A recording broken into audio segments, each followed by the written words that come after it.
It's February 1943, and officials on the coast of Devon, England, are awaiting the arrival of landing craft tank LCT-326. The vessel had set sail from Troon, Scotland, some days previously, slowly heading south towards its final destination.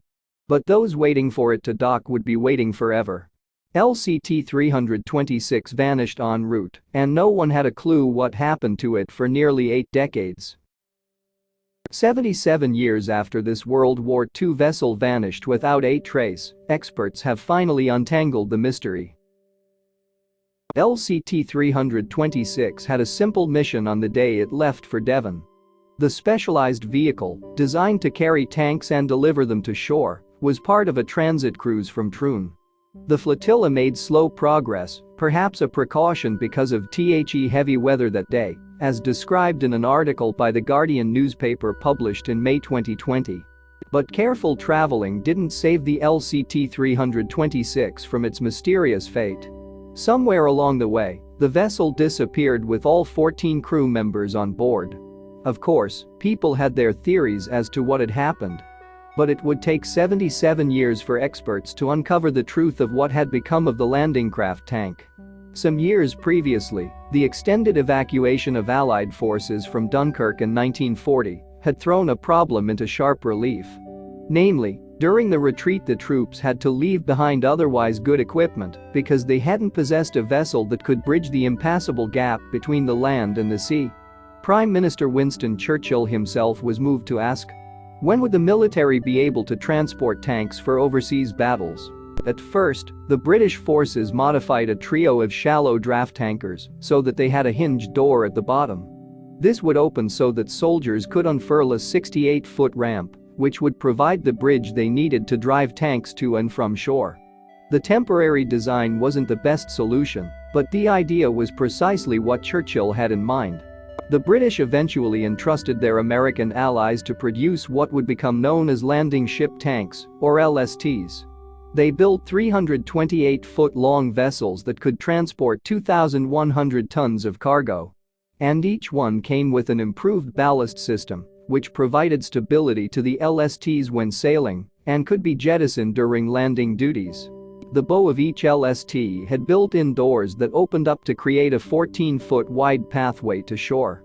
And the lower deck of the vessel could hold a whopping 20 tanks, making for easy entry and exit pre- and post-combat. Meanwhile, the upper deck of the LST could accommodate lighter vehicles and up to 160 troops or, in some cases, a landing craft tank.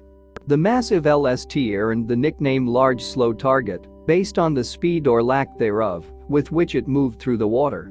Obviously, such a vessel couldn't be deployed in a sneak attack on the Allies' opponents. So, they relied on the landing craft tank, or LCT, for such missions. The Japanese first developed the landing craft category in the 1930s. Their vessels came with a ramp built into the bow, which allowed troops to quickly disembark into battle.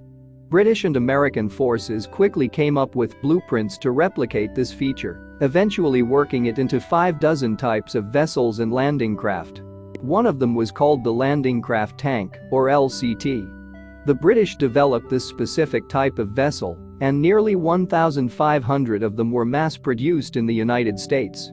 The Mk4 model stood as the most popular of all. It could carry a half-dozen medium-sized tanks on board for quick deployment on enemy shores. LCTs played a pivotal role in the World War II effort, specifically during the Normandy invasion, which took place on June 6, 1944. On that day, British, American and Canadian troops arrived on 5 different beaches in the region, thus beginning a 3-month campaign that liberated northern France from Nazi control. Not all LCTs saw action at Normandy, some didn't survive that far into the war effort to contribute. One such ship was LCT-326, built in Middlesbrough, England, and deployed in April 1942, nearly 3 years into World War II. By that time, the Allies were churning out huge numbers of LCTs to aid them on the front lines.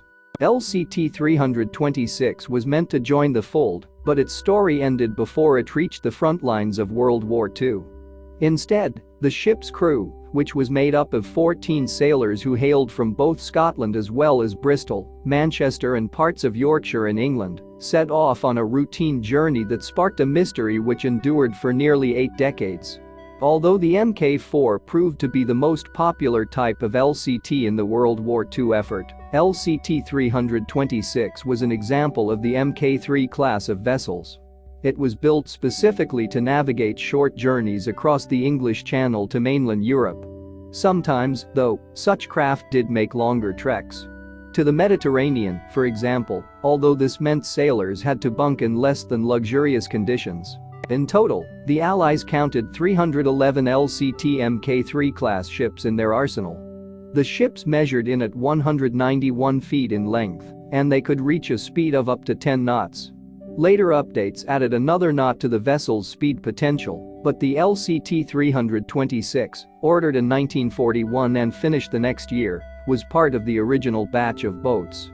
Nearly a year after her completion, LCT 326 and the 14 men on board joined up with the 7th LCT flotilla, transiting from Troon, Scotland, to Devon, England. All of the vessels that made up the warship formation traveled under the watchful eye of the HMS Cotillion. And, altogether, they set sail on January 31, 1943. On this journey, the flotilla crews encountered what was described as heavy weather, according to ship records. But the vessels sailed on, passing the Isle of Man on February 1. That night, the weather cleared, and the HMS Cotillion team scanned their fleet. LCT 326 was bobbing along with the rest of the ships. This recorded sighting of LCT 326 was the last one, at least, for the next 77 years. The HMS Cotillion crew pinpointed the vessel just off of Bardsey Island, which is situated 2 miles from Wales' LLWN Peninsula. After that, though, the World War II ship disappeared at sea, and no one on the flotilla could explain with certainty why or where it had gone. Of course, there were always theories about what happened to LCT 326. In fact, the Admiralty, a one-time government office that commanded the Royal Navy, attributed the loss of its vessel to either inclement weather or the explosion of a mine somewhere off the Isle of Man. The truth would eventually come out, though, thanks to a renewed effort to identify shipwrecks in these waters. Around the turn of the millennium, Bangor University commissioned the construction of a research vessel called the Prince Maddog.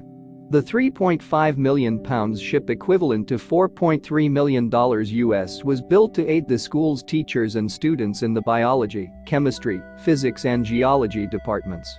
The state-of-the-art vessel would aid aspiring marine biologists, but it would end up helping historians, too.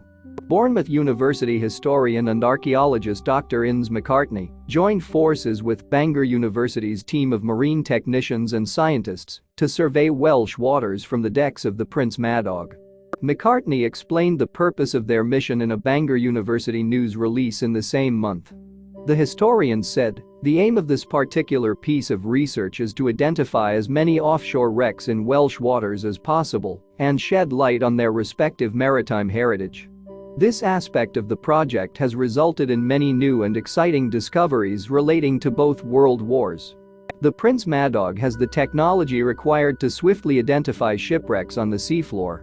Specifically, the vessel has been equipped with multi-beam sonar systems, which produce three-dimensional renderings of the bottom of the body of water it explores.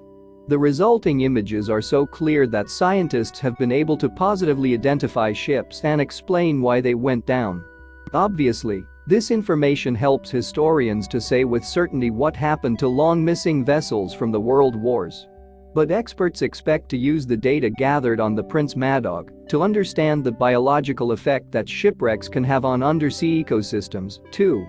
This information might help shape further research into renewable energy creation from marine sources.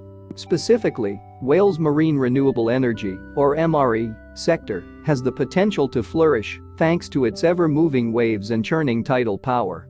Before installing anything, though, experts are looking to shipwrecks as models for how their infrastructure, from cables to foundations to turbines, will survive on certain parts of the seabed.